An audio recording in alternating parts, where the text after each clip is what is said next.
Ehi, dico a te, vuoi un apparecchio acustico a costo zero? Acustica Friulana, via Visinale 16, Muzzana del Turniano, Udine. Telefono 334 27 67 731. Test dell'udito direttamente a domicilio, semplice e veloce. Pagamenti su misura. Non aspettare di non sentire. Campagna di prevenzione dei problemi uditivi. Acustica Friulana. Test dell'udito direttamente a domicilio, semplice e veloce. Un'occasione da non perdere.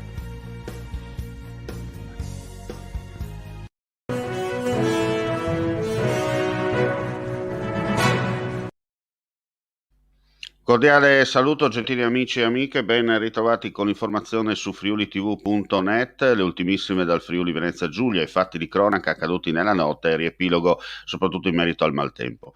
Una ragazza di 23 anni, Greta Castellano, residente a San Daniele del Friuli, è morta nella notte a seguito delle gravi ferite riportate dopo che a bordo della propria auto è finita fuori strada rovesciandosi più volte all'interno di un campo di mais. Il sinistro si è verificato poco prima della mezzanotte lungo la strada regionale Udine 5 che collega Fagagna a Rodeano.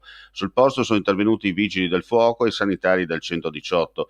Purtroppo alla fine è tutto inutile, la ragazza è deceduta sul colpo a seguito delle gravi ferite riportate, rilievi di legge da parte dei carabinieri. Dopo il nulla osta da parte del magistrato di turno, la salma è stata ricomposta nella cella mortuaria dell'ospedale di San Daniele.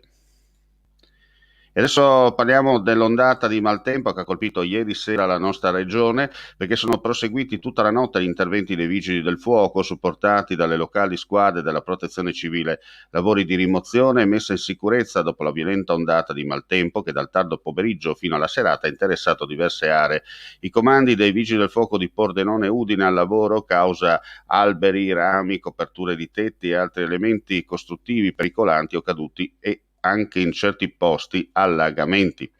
Alla fine si contano 150 interventi effettuati. A Manzano scoperchiato parte del tetto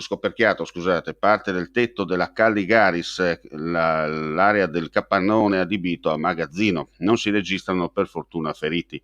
In corso anche la conta dei danni alle colture, anche se non si sono verificate grandinate, ma in certi punti la furia del vento ha lasciato il segno. Adesso ci trasferiamo a Pordenone per un'operazione di polizia, per dire che nell'ambito dei dispositivi di vigilanza, sicurezza e controllo del territorio attuati dalla Questura di Pordenone nel pomeriggio di domenica, un equipaggio dell'Ufficio Prevenzione Generale e Soccorso Pubblico, squadra volante, transitando in via Pola, direzione via Cappuccini, notava alcuni ragazzi fermi sul marciapiede. Gli agenti si avvicinavano ai giovani richiedendo loro i documenti, quando improvvisamente uno dei ragazzi si dava precipitosamente alla fuga.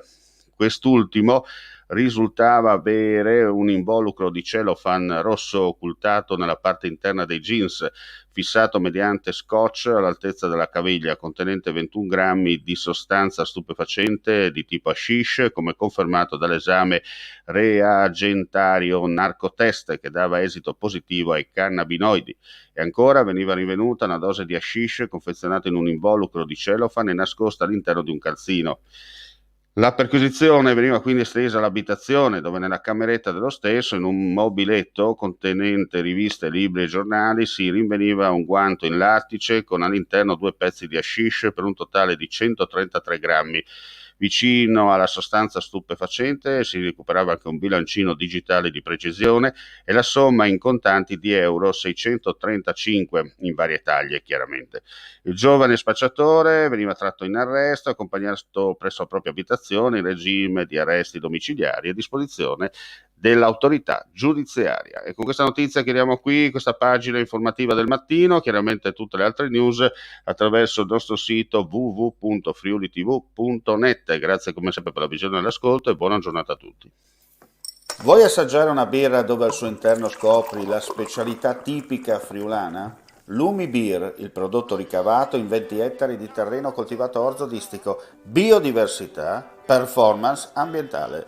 Lumi Beer nelle sue 5 versioni disponibili, 4 per consumo veloce e dissetante e la versione Magnum per intenditori. Lumi Beer si abbina a qualsiasi palato. Lumi Beer è un prodotto esclusivo Azienda Agricola Pancera, il buon seme, i buoni frutti.